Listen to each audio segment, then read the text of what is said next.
Andre. This is Josh Laster with Schindler. How's the flight going so far? Yeah, Josh. Yes, good morning.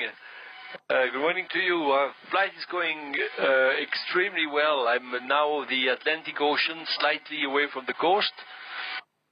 And everything is working very well. Just waiting the afternoon here to get the permission then to proceed to New York City for the photo shooting. So that's amazing because it's the shortest flight in distance, but it will be the longest flight in duration because of the heavy traffic that we have to cope with here. I can imagine. It must be some great views, though, going up the East Coast and circling around New York City. It's a nice area, which I don't know. I mean, I've been here, but from above, I tell you, it looks extremely beautiful. Beautiful coast, beautiful inland. So certainly a place to discover and a place for holidays. And I think I can see a lot of people on the beach. So you know, with the long weekend and the 4th of July, that's clear that it must be very crowded today. Well, thanks so much for taking the time to talk to us. We really appreciate it. As we did last time, we have a few questions from our fans and employees on social media, and I was wondering if you wouldn't mind answering a few. Always great pleasure, and I'm very happy to have you on the phone as well. And please say hello to all our Schindler friends, all your Schindler colleagues. You know, we have been doing a lot of work together, engineers embedded in our team in Switzerland. So the relationship has been very, very close with you. Absolutely, and we're so proud to be a part of Solar Impulse. Our first question came from an employee named Dave Doman from Seattle, Washington, who asked, does the Impulse fly more like an airplane or more like a glider? I know you have engines, but does it feel like a glider up there? I was almost going to say more like a helicopter. No, I was almost joking a bit. But it's a mixture of all these different airplanes. It's different. I mean, it has some of the glider because it's, you know, there's a big wing, so there's a limit of the behavior of the glider.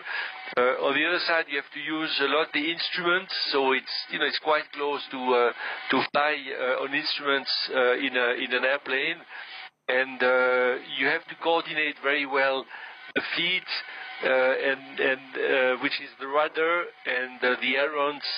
And there's also what you do quite a lot in the helicopter. I think it's, for me, it's a mixture of everything, and we had to discover and to adapt at the beginning because everything happens very slowly.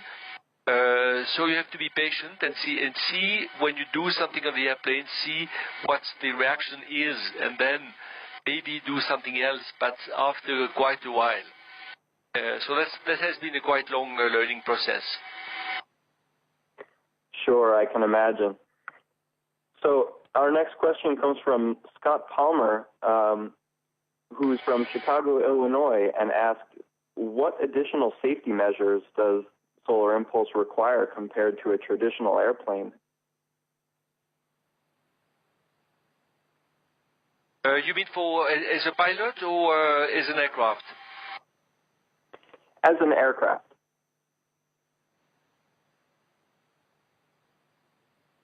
You know, interestingly, when we started to work on this project, it was clear that we could not take an aircraft which exists and just integrate solar cells and electric motors. It would not have worked because the aircraft would have been much too heavy, not efficient enough. So, in fact, we started from scratch and to fly day and night. So to collect enough energy during the day and to use as little as possible during the day and during the night, it was clear that, you know, the airplane has to be very big and had to be very light and with very, very efficient system. So that was the starting point, and that makes it very different from other aircrafts. because the wing loading, that's the weight dividing by the surface of the wing, is the wing loading of a hand glider, but with the wingspan of the wingspan of a jumbo jet. So that's true. It's totally unusual. It's very sensitive to turbulence. It's very sensitive to air. So it has a behavior which is not comparable to other aircraft. But I think what makes it very very special is the fact that it's a very efficient airplane. And like at Schindler, your goal is to develop escalators, lifts, which at the end will be energy neutral.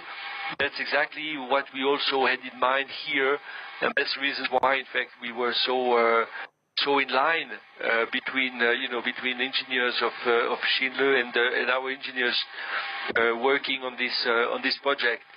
So efficiency was the key driver for everything we did, and that's what makes the aircraft really special.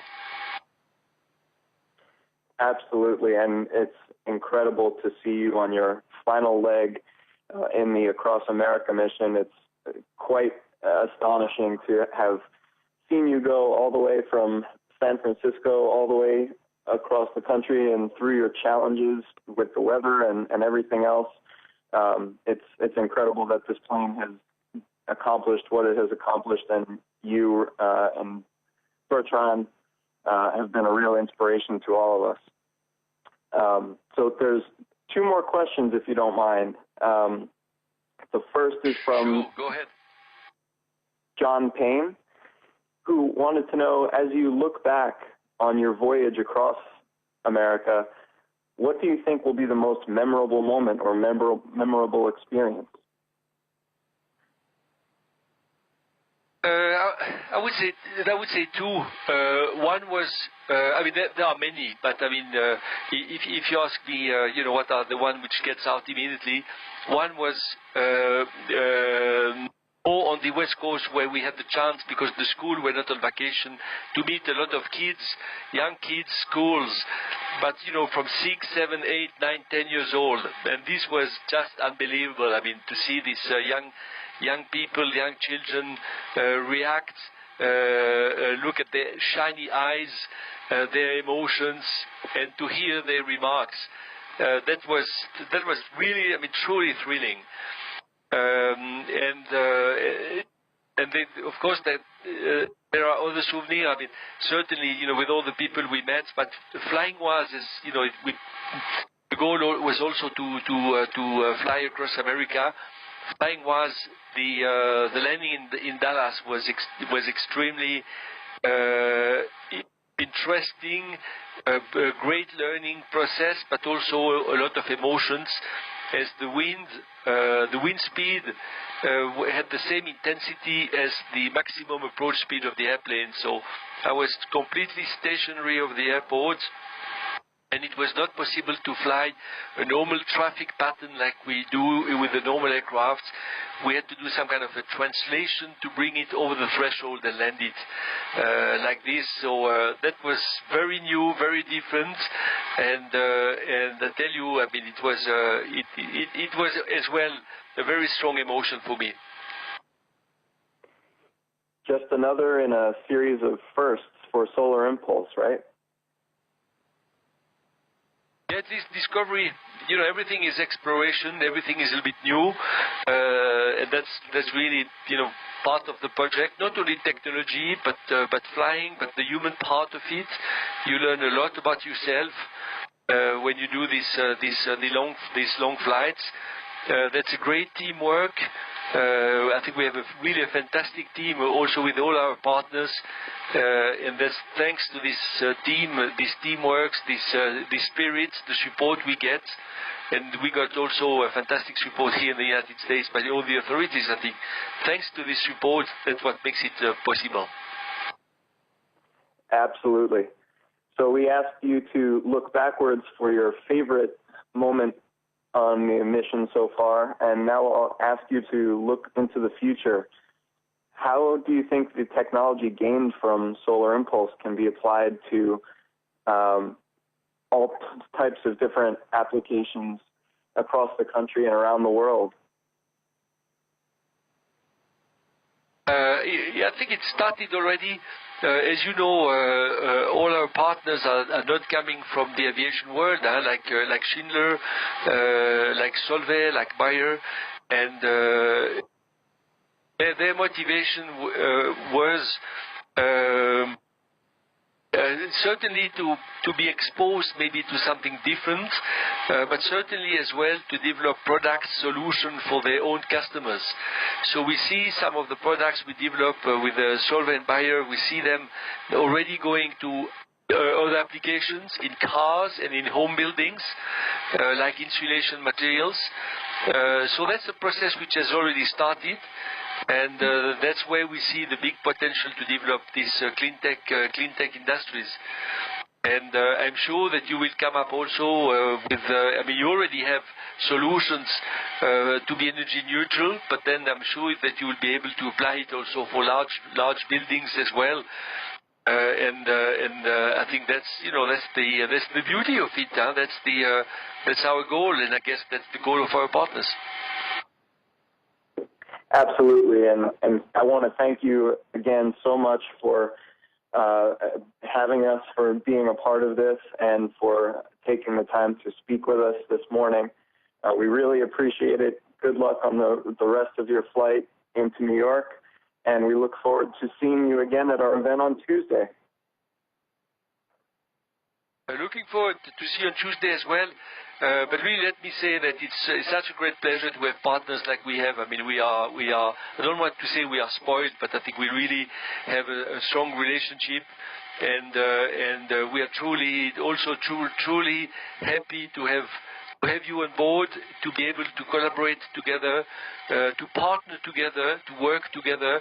So thank you for the commitments, the support, and please say hello to all your colleagues and friends at Schindler for us.